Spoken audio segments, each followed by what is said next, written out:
When the ceasefire between the Palestinians and the Israelites happened a few months ago, I immediately decided to go back to Jerusalem for a pilgrimage, available at platinggrace.com/travel. And you can come on those trips with me because I encourage people to go to the land of Jesus. Because once you see it, you can't read the Bible differently. So I know that the first reading totally went over your heads. From my vantage point, I could see you were all clueless. Because they're talking about a geography of the Holy Land, aka Israel, which, by the way, is the size of New Jersey. It's not that big. And it's in this small area where three major religions have their origins. And apparently you don't know this, and I think the rest of the world doesn't know it, but Jews, Muslims, and Christians are from the same hereditary lineage. We're all seeds of Abraham. And Abraham was obviously in Jerusalem. And so when the war was happening, somehow everyone became experts in geopolitics. Did you notice? They all had an opinion. And they all started going around the world chanting things like, from the river to the sea. You know how it goes. Palestine will be free. The problem is, when you ask those people which river, which sea, they actually didn't know. It just goes to show you, even if you have a college degree, doesn't mean you're educated. The river is the Jordan River. And the river from Jordan gets its water from the Sea of Galilee, which actually separates the country of Israel from Jordan. It's a border. The sea is the Mediterranean Sea. And it is along that area, along the Mediterranean Sea, that you get the Gaza Strip that was handed over to the Palestinians in 1945. This is not a political or a historical. I'm going to get to theology in just a minute. But the reality is, from that little strip next to the Mediterranean Sea, people are chanting, from the river to the sea, Palestine will be free. And what are those lands? The ones that Jesus said. Quoting from the prophet Isaiah, the first reading, Naphtali and Zebulun, which are fertile lands. And Jews have lived there forever, for a long, long, long time. And so the thought is to wipe out everything from this to this, which means, where will the Jews go? There are, please know, over 20 Muslim countries. There are no Jewish countries. This is not a pro-Jewish homily. But I'm telling you this because it is these lands that Jesus said he's going to in order to bring peace and light and unity. Because sadly, I don't know if you know this, but the world is kind of divided. Did you all notice this? Okay, good. So you don't live under a rock. And you know what's dividing people? Religion. How pathetic and how sad to claim that you can try to exterminate people or wipe people out because your God says so. But I want you to know again, they're doing religion wrong.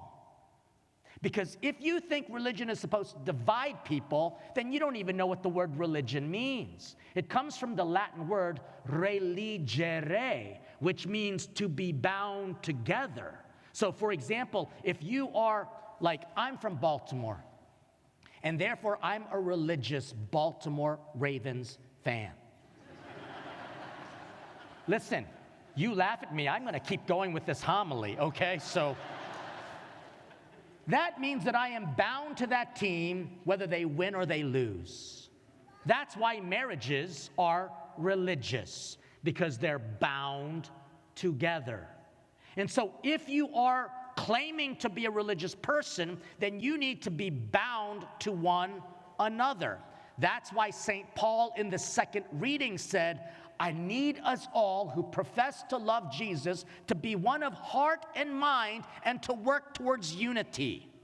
That's the point of religion. That doesn't mean we can't disagree with each other, but it does mean we have to work towards unity and peace and of one accord. Now, here's the struggle. On that little plot of land the size of Jersey, we have 3 major religions, and 2 of them historically have had a lot of problems. And Christians are in the middle. At one point on the West Bank, where Bethlehem is, Christians used to be 30% of the population. Now they are 1% of the population. And that's why if you don't come on that pilgrimage with me, eventually our churches are going to be turned into museums, and I am going to have to pay to go into that church and pray. But you know what? I'll pay because it's worth it if I can pray for peace. So let's do a little theology. What is the symbol of the Jews? It's the 6-point Star of David, right? What's the symbol of Muslims? It's the crescent moon, right? What's the symbol of Christians? Okay, you guys got that. Good for you. So let me ask you, who made the star? God. Who made the moon? God. Be careful. Who made the cross? Man. Humanity. We made suffering. But what does Jesus do to what man has made? He attaches himself to it, destroys the evil that comes from what man has made. He turned what was an instrument of death into an instrument of life and hope and peace. That's why Jesus went to those lands of Naphtali and Zebulun near the Sea of Galilee. To preach to people, we need unity, we need peace, we need to actually love one another, we need to be actually religious. That's why geography is theology. Because the last time I checked, man did not make the earth.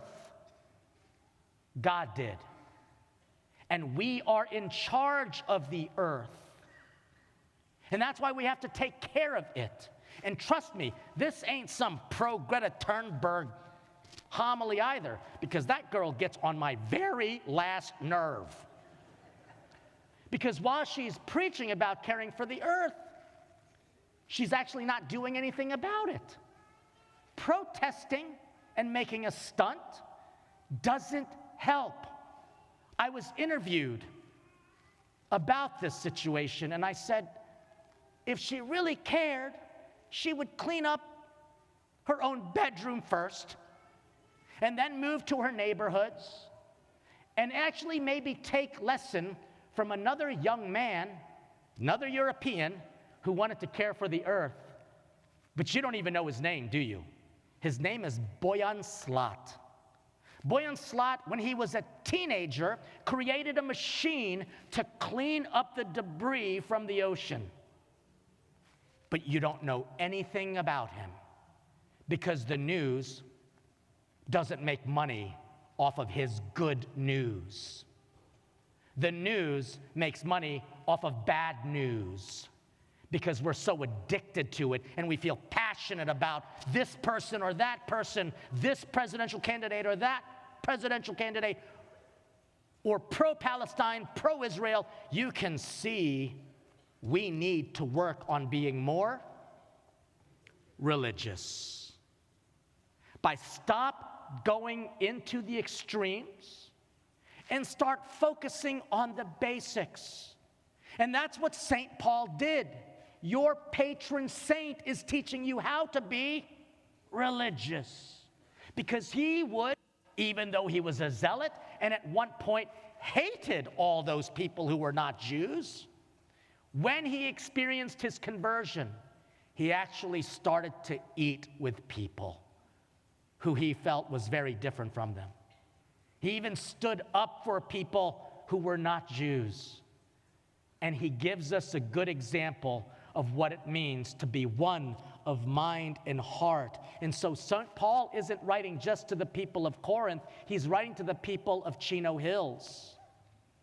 But if you don't pay attention to his good news, you're going to start paying attention to the bad fake news. And that's not helping us to be religious. It's not helping us to work together. So your parish is, after the 11 o'clock Mass, going to have a big celebration. You know that, right? There's going to be a lot of food there, people speaking different languages and eating different foods. That's what Jesus came for, because that is an actual image of heaven. When we can all partake in the one banquet and be one. But it starts here. When we start taking religion more seriously, to know that Jesus in the Eucharist, because it ain't just a piece of bread, folks, it is his body, blood, soul, and divinity, and I am willing to die for it.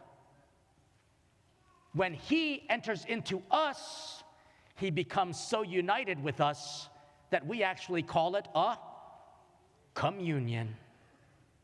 So you are here to be religious, and it starts here. And I hope you are hungry for the feast. Not for the after 11 o'clock tamales and pork barbecue and pancit and empanadas and, I don't know, hamburger sliders or anything like that.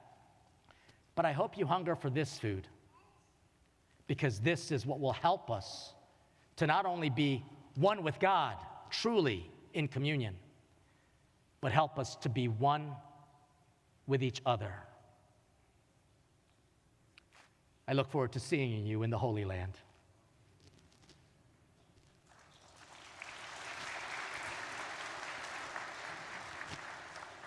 And by the way, when I said Holy Land, I didn't just mean on the pilgrimage. I meant what God has created is supposed to be holy. Let us stand.